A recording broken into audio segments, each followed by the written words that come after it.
பகுத்தறிவு குறித்து நம்ம சீமான் அவர்கள் சமீபத்தில் பேசியிருக்காரு. அது மிகப்பெரிய எதிர்ப்பு. யார்கிட்ட பார்த்தீங்கன்னா திமுக, திக இவங்க கிட்டலாம். நான் கேட்குறது ஒன்றே ஒன்றா, எது பகுத்தறிவு?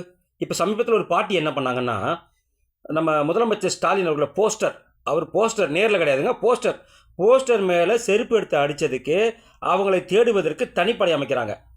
எப்படி? போஸ்டர் மேலே நேரில் கிடையாது, போஸ்டர் மேலே செருப்பு அடித்தாலே அவர் மேலே அடித்ததாக கருதி நீங்கள் என்ன பண்ணுறீங்க? அவங்கள தேட ஆரம்பிச்சிங்க. அதே போல தான் இந்த கடவுள் இருக்கார் இல்லையா, நாங்கள் அந்த சிலையாக இருக்கிற கடவுளை நாங்கள் தெய்வம் என்று நினைத்து அவங்களுக்கு படையல் வைக்கிறோம், அவங்களுக்கு வந்துட்டு நாங்கள் பால் அபிஷேகம் பண்ணுறோம், சந்தன அபிஷேகம் பண்ணுறோம். அதை நீங்கள் என்ன கொச்சைப்படுத்துறீங்க? அது பேர் பகுத்தறிவான்னு கேட்குறீங்க.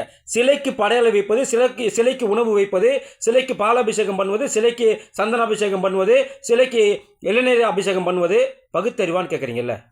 அப்போ சிலை அது உங்களை பொறுத்தவரைக்கும் சிலை, தெய்வம் கிடையாது. அப்போ எங்களை பொறுத்த வரைக்கும் அது வேறு போஸ்டர் இருக்கிற ஒரு படம்.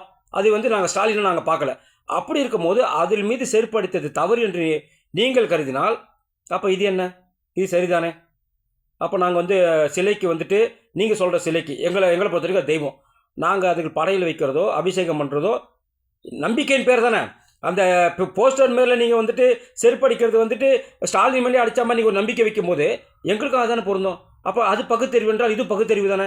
அப்போ பகுத்தறிவை உங்களுக்கு ஏற்றாப்போல் நீங்கள் மாற்றிக்கிறீங்கன்னு சொன்னால் இது என்ன பெரியார் கொள்கை? அப்போ சீமான் பேசியதில் 100% எங்களுக்கு உடன்பாடு. இதே தான் இதுக்கு முன்னாடி பாஜக மாநிலத்தில் அண்ணாமலை பேசியிருக்கிறார், அதுலேயும் எங்களுக்கு 100% உடன்பாடு.